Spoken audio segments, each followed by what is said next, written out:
Hello. We're doing a new thing. I'm gonna do a face cam. Soy face. While I talk over the time lapse of my frog drawing here. So maybe I'll even animate myself shrinking down into the corner. Ooh, and then you get to see Frog, and then you get to see me start drawing him. That'll be pretty cool, huh? I may or may not cut the commentary on this, so if you see me jumping around, that is why. If not, I just sent it, because fuck it, who wants to edit? With this frog drawing here, start with a study. Starting with a proportion study that I almost immediately disregard. I probably spent too long on it, especially considering I just completely disregarded it, like, almost immediately. You'll see eventually in the first gesture drawings that I do, gesture sketches, that I'm, like, measuring out his head to be the exact, I think it's like 3 1/4 heads is what I measured from the, from Toriyama's drawing a frog here. Like I said, I just completely ignore it after a certain time. I get a little too fixated on the leg anatomy, which I guess, I don't know, it's a give and take. Take notes. It's important to take notes. He's 1 head wide and it looks like 3 1/4 heads tall. So yeah, we start with the first pose, an idea. Try not to spend too long on a first pose because you want to explore some ideas. So as you can see, I measured out his body there in terms of head length, like his overall length in terms of head length. And then I was like, oh, I better do some more. So I did some poses that I wasn't really intending on actually drawing, just doing it for the sake of it, I guess, maybe, or trying to find something new. Eventually I do settle on a different pose. I had to play around with the first pose to settle on this one more or less. It does change a little bit, as you've seen in the final drawing, and as you'll see as I'm drawing here. Trying to think what was going through my head. I initially kind of wanted this action pose of him like having just pulled the sword out of his sheath, so sort of holding the sheath still. I eventually decided not to because I realized, looking at the references I've gotten, that he has a shield, so I should probably draw him with the shield. At this point, I'm doing a study of holding a sword like back at an angle. The reference I used was a picture of Link.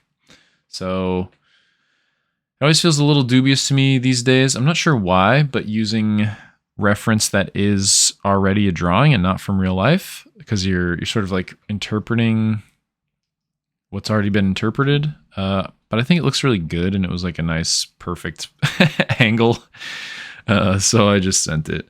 And I do that later when I do a couple of studies for pant legs, although maybe I should stop spoiling it and just let you find out eventually.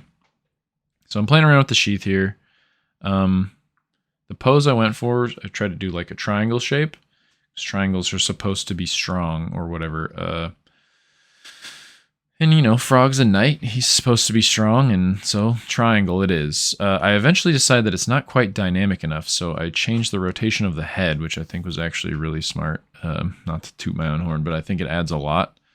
It helps sort of guide your eye through the whole gesture. There's a tongue click. Watch out for those tongue clicks, folks. I edited them out of the last one of these I did, but there was a lot of them. There's a lot of tongue clicks. Okay, so I'm still messing around with his sword arm, or his sheath arm there, and then I decide, oh, there's the shield. I got to draw the shield, so I start drawing the shield. It takes me probably way too long to realize that it completely fucks up the silhouette, and kind of like it becomes really unclear like what's going on in that particular area with the sheath and the shield. I realized that pretty late. I also switched the cape up here. I wanted, like, you know, we love capes. I wanted another cape, and I want it to be flowing. So a little more dynamic angle than the sort of like swooping from underneath. I don't know if it's more dynamic or less dynamic, but, you know, it looks more like he's in action here.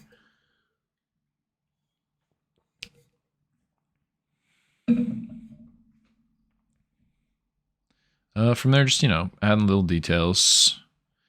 At this point, I've kind of decided this is going to be, ironically, decided this is going to be like the final pose. And so, you know, I'm just etching in, or not etching, but sketching in some details, getting a little bit of the final work. This is when I realized that the sheath is not going to work where it currently is because it has broken the silhouette. And then I start experimenting with some other stuff. Sheath at the same angle, shield at a different angle, sheath at a different angle, shield at the same angle, and eventually I go for different on both. Partially because of the challenge, I wanted to try to draw this sort of foreshortened forearm, and foreshortened disc of the shield. So it was a little bit of a challenge to myself, and also it didn't look like I was trying to hide the hand, because sometimes when you do stuff like that, at least when I see other people's work, I'm like, trying to hide the hand, or not so much other people's work, but my own. I'm like, am I trying to hide the hand? Do I not want to draw it because I'm lazy? And I think I was definitely trying to do that there a little bit. Plus, this is a more fun angle to see a shield at anyway, as opposed to just a disc. A different angle, you get to see all the insides. Very fun, very exciting.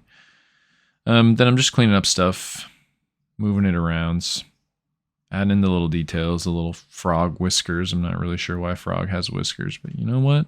I didn't design them. Take it up with Toriyama. R.I.P. May he R.I.P. We can ask him. We can ask him one day. So now we're inking, and I get about, I don't know, mostly done with the inking when I realize I don't like what I've done with the legs. They just don't seem anatomically correct to me in the way that I've placed them. Not to mention they're way too long, but that's not really a problem that I solve. I think I try to fatten them up a bit, but we have completely disregarded that first study that I did with the proportion and don't realize it till way too late. So whatever, that is what it is. I'm a little bothered by it because, like, you know, I spent time doing that study and it was intended for something, and then I just forgot until it's too late. And then, you know, you get to a certain point and you just got to finish something.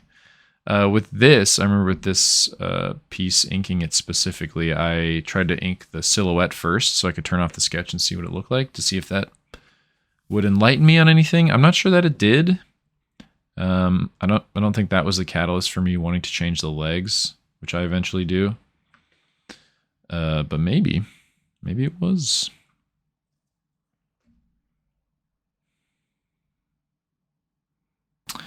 I noticed tongue click. There's that tongue click again. We love that tongue click. I noticed as I was watching this time-lapse back, watching me ink in time-lapse, you can sort of just like see the lines fade in, how often I'm like doing a line and then undoing and redoing and undoing. They all sort of look like they fade in out of the ethereal plane. Very interesting. This is when I decide. This is when I start guessing as to how wrinkles work. My visual library for clothing wrinkles is only so deep. The Dewey Decimal System is not present in my visual library when it comes to wrinkles in clothing. Eventually, I decided this is not working. I think it's probably after I decide that this sort of tibia and everything is, his leg anatomy is just not working. It looks like he's stepping forward, which was not intentional, but then also his legs don't change size, so now it's time for a leg study. So if I'm going to redraw the legs, I'm going to try to learn the anatomy of the leg while I'm at it, so at least a little bit of it. So I grab my good old Anatomy for Sculptors book, and you might say, for sculptors, you're drawing. Well, it's pretty good for drawing too, because it's sort of like simplified. It goes from both, you know, like highly detailed anatomical stuff to more simplified, larger shapes. And I hope that the anatomy in it is accurate. It's interesting because I did this sort of like écorché of the leg, which is, you know, the piece, or an écorché is a body with no skin, just the muscles. And it looks right based on my super limited knowledge. But then when I started drawing a leg here with the skin on it from a model, a real human model, it wasn't really lining up. So I'm like trying to figure out why certain muscles look different than they would in the écorché. I kind of theorize that like as some of them get stronger, these muscles get bigger, and these muscles become less prominent. You see me write that note there. And then we start going to town. You do a study. It took, I don't know, half an hour. Hopefully not an hour. Try to spend only about a half an hour on studies before you try to apply them. And then we're back to making more legs. So I guess I've decided that he is going to be stepping forward, but then I need that to be reflected more accurately in the anatomy and the foreshortening. And then I'm like, well, it's not working, so we're just going to have these two legs be on the same plane, and it's no longer a step forward, and maybe it looks more of like a defensive stance, which I think is a place for improvement. Like the stepping forward was unintentional, but it did give it a sense of like dynamism as he was like moving through space. And then when I changed that anatomy, it's like, oh, now it's more defensive and less dynamic, I suppose. So thinking about those things in the future ahead of time would be good. So as I'm redrawing the legs here with better anatomy, proper anatomy might be a little bit too much to say, but better anatomy.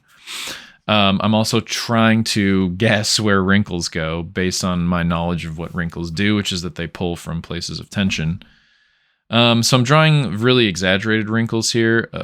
Like the big I've learned to draw wrinkles like this, like in triangles, and then the intent was to erase some of them afterwards, which I think I do. I don't draw all of them. Eventually I realized that it also looks weird and doesn't work. And I also resized the legs so that they're a little bit closer to the original proportions that we studied, but they are not that close. He is very, very long-legged in this one. And then I realized, time to do a study. We don't know how wrinkles works, folks. We don't know how they work. So we're going to have to just draw them and learn how they work maybe a little bit better. So I found couple of models on Pinterest with baggy pirate pants. And we we do a study of baggy pirate pants and see what we can learn from that.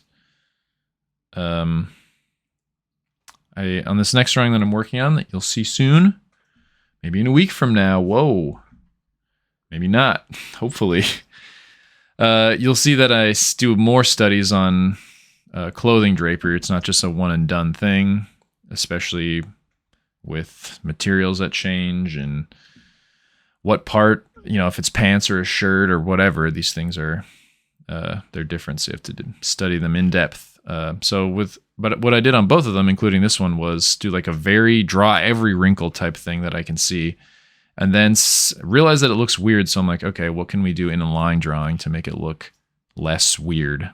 So that's what I did. I removed some lines. And now these next two studies I didn't include in the carousel on Instagram or anywhere because they are studies from a drawing, which again I don't really like doing, and I didn't want to get pinched for like any kind of copyright stuff. Just as a quick side note before this ends, I was posting some studies I was doing of Yo Yoshinari's work, and they apparently were good enough that they got flagged by the copyright gods and taken down, and so yeah, that's not great. Anyway, we did those studies. I think it turns out really well. I think doing those was really smart. I get these little overlaps on the pant leg on the bottom there. And I think that was time well spent. And at the very end, I decided to add a little flair. I wanted to change the silhouette a little bit. Oh, this is a fun little bit at the end. I draw a worm that says, make it perfect. You have to make it perfect. And then I cut him. The perfectionism worm was still trying to worm its way out of my brain and into this piece. But we finished it. And there it is. Hope you enjoyed that. I'll see you in the next one. Bye.